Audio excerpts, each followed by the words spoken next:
How's it going, YouTube? It's me, the Cool Loser. In today's video, I'm going to show you everything that I liked and disliked about this Galaxy S4. Now, as I talk, I'm just going to go, roundabouts and showing you like what it looks like. And, we've come a long way. And I remember my first phone I got in 2004. It was a Nokia, and the display finally had color. And then I got to my second phone, which was this one. Did anyone remember this phone? But during that time, before Android, I went through lots of phones, even imported some from China. And all those years later, I have now ended up with the Galaxy S4, my first non-Nexus device.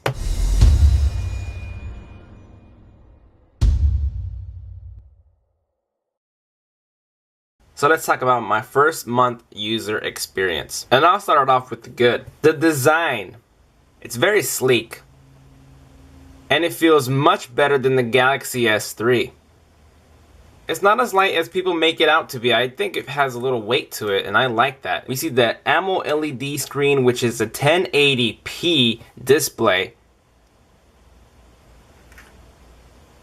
Those of you guys who know that I can't get away from AMOLED LED screens because the viewing angles is just incredible. I can just see it. You don't get that little fade away of the little tint like LCD screens do. The blacks are black. I just love LED. Also, the Galaxy S4 has Gorilla Glass 3. Almost said 4. It's much stronger than the Galaxy S3's version, and it's scratch resistant. And now onto the 13 megapixel camera. It's not very raised. You're not going to get like a huge bump to it. And we got the LED here that's pretty bright. Comparing the S4 to my Galaxy Nexus, the camera is indeed noticeably better. The microphone recordings on this is also excellent. It just sounds like premium sound when you record using this device. And about the front-facing camera, the quality is really good. This is the 2.1 megapixel camera, and it looks just good. It records real nice. It's definitely worth taking shots and videos. As my G Nexus had a 4.7-inch screen, this has a 5-inch screen. The bezels are much smaller, and I like that because more screen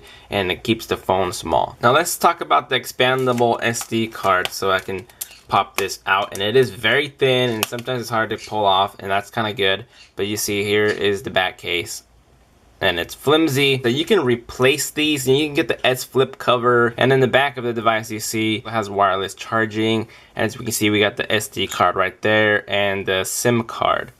Now on the fly, I don't have to remove the battery, do anything. I can just pull this out and insert whole new SD cards, put this in my computer, put this on another phone or my tablet. Just a lot of stuff that you can expand memories, and I have like a lot of songs and movies on here, so I don't have to store it on the phone. If you have another extra battery you want to put in, let's say this battery dies real quick, and then you're like, I don't have time to charge, I don't want it to sit next to the charger. You bought a new battery, swap it in, you got full 100%.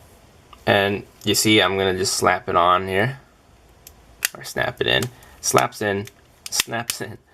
On the back, we have the speaker grill right here, which is loud. Let's test this out.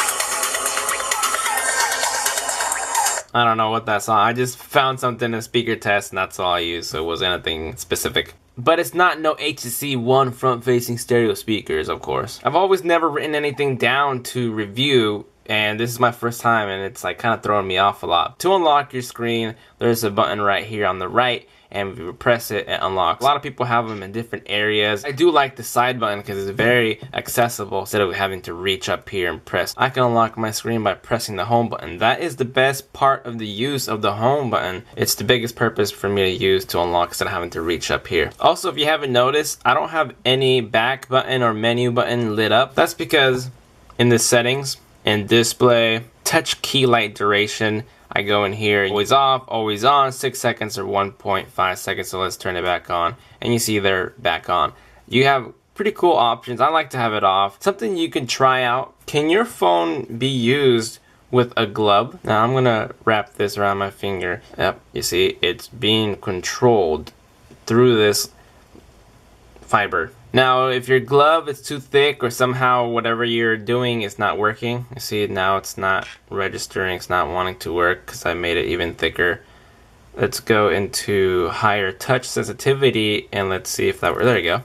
And look at that. Now it's working. I'm not touching it, so it's finally working. You can make it extra sensitive. I'm gonna hover my finger and not even touch the screen, and it's following around the screen like if it's a little stylus pen, and that's really cool. I like that feature with TouchWiz. Everyone knows that I love the pure Google experience. That's why I've always been with Nexus devices, but you can basically turn any phone into a Nexus experience phone nowadays, and plus rooting and ROMing. But all the TouchWiz features that you get all these options, and you can just jump through these toggles and turn them on. I have them all off because it's just going to save me that much battery, and also the fact that I don't use them all the time, almost hardly ever, so it's cool to have, but it's not like I need it. The text messaging app, this is the stock one that you'll get to see, and you can write messages in here, and let's go into here. We get bubble notifications. If you notice the background, it's not just black. You could actually alter that. Go into settings, go into, where is it, bubble style. You can change the bubbles. There's the bubble changing, and you can see there's the test right there. Go there, and you can change it. And come here, you can change it to that. And then the background styles, you can pick your background. You see you got these ones to choose from, or choose your own photo. The features that come with TouchWiz are actually really cool, but they're not necessary for me. The type of person I am, I don't need to use them. But people want to know, oh, you can control your phone with your eyes. You can just do hovering and answer calls and text messages just by, you know, waving your hand. That's cool. People want the ability to be able to do that. Even if they don't have to use it, they'd want to know that they could. And this guy's crawling up. As you see right here, if this guy's not distracting you, it says Group Play. Group Play is really cool. Every Samsung device, you can join a group. So if someone already started a group that they created, you can join it as the little community.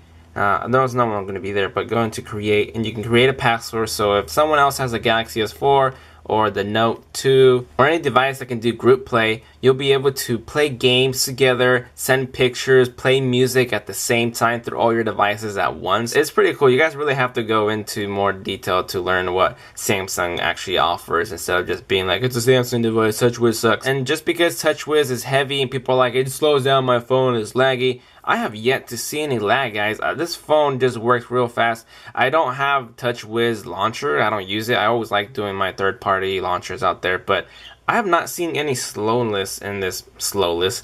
I don't know what you guys are talking about. It's not slow for me. It's a quad-core 1.9 gigahertz processor chip by Snapdragon, and it just...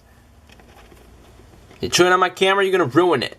Where was I? The speed is seriously fast for me. It's considerably faster than my Galaxy Nexus for sure. The battery life for me is perfect. It's a 5-inch full 1080p screen that's always on its brightest. And I seriously get over 12 hours of normal use. From 100% all the way down to 4%.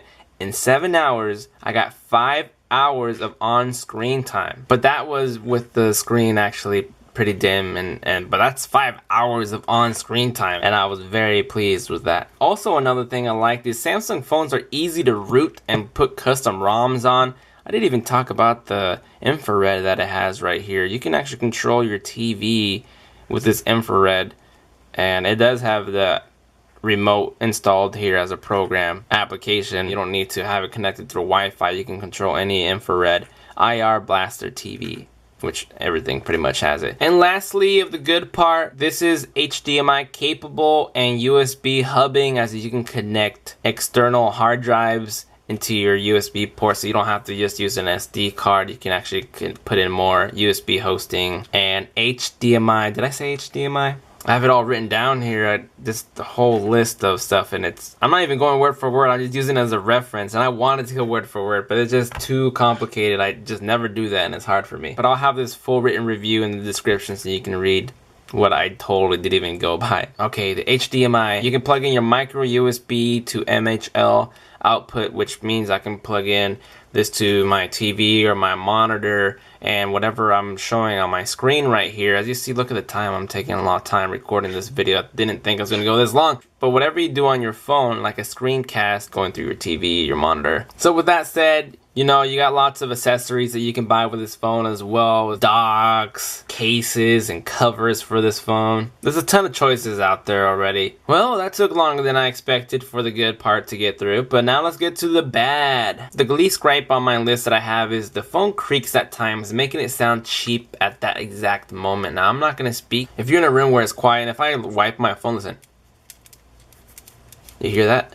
That's all creaking due to the back cover, and I don't like that. And it's only if you do a lot of force, but you can hear the creaking, and that's only because I'm pressing here, and that just is a no-no. Storage. Go into the storage, you will see that it's gonna calculate there. We get under 10 gigabytes for the 16 gigabyte model, and my available space that I can download apps and games is just 4.66 gigabytes. Now that's plenty enough for me. But for the people who don't have SD cards or don't want to store or can't transfer all those files and games that you just love that I reviewed in the past and for the future, this is technically not enough. And the reason why I'm saying it is a negative is because right now Samsung does not allow you to move games or applications to your SD card. Unless, in fact, you're rooted or on a custom ROM, then you got your workaround. But my SD card right here, we get 30 gigabytes and I have available 24 gigabytes, so that's plenty for my videos, pictures that I can transfer over, because you can move those files over, but you just can't do apps or games. But I did hear that Samsung is going to release a new update that's going to allow you to move apps to your SD. My next negative is that AMOLED screens are not good in sunlight situations. Like if you go outside and you want to use your phone to text or even take pictures, like in direct sunlight, it's going to be so hard to see. I have to like really squint or like cover my phone to see.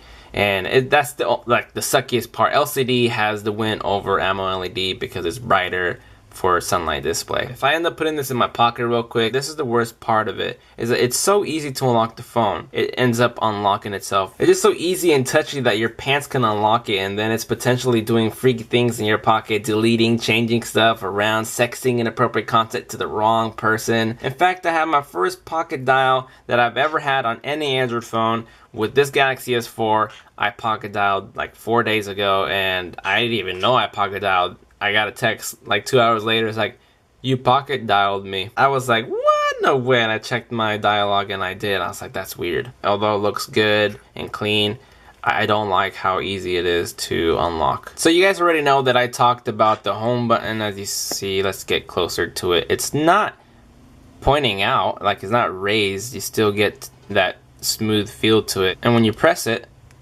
you actually get a good feedback to it, and it doesn't feel like all cheapy. But the thing is that I have to physically press in, and that's like an extra force instead of being able to just like hover and press like real quickly. Like I want to go home. I don't want to, like I want to tap home. I don't want to press home to go home. And that's a negative for me. And I knew that I was going to have to get accustomed to this. And the fact that it's plastic and it's slippery, like it doesn't have a really good grip. I mean, right now, it's not going to fall out as soon as you hold it like soap, but it is slippery if you have like super dry hands, or if you have like super like sweaty palms and hands. But everyone has cases anyway, so it's not a big deal. And I know there's lots of thin ones out there, but I'm not a case kind of guy. So let's go back to the plastic.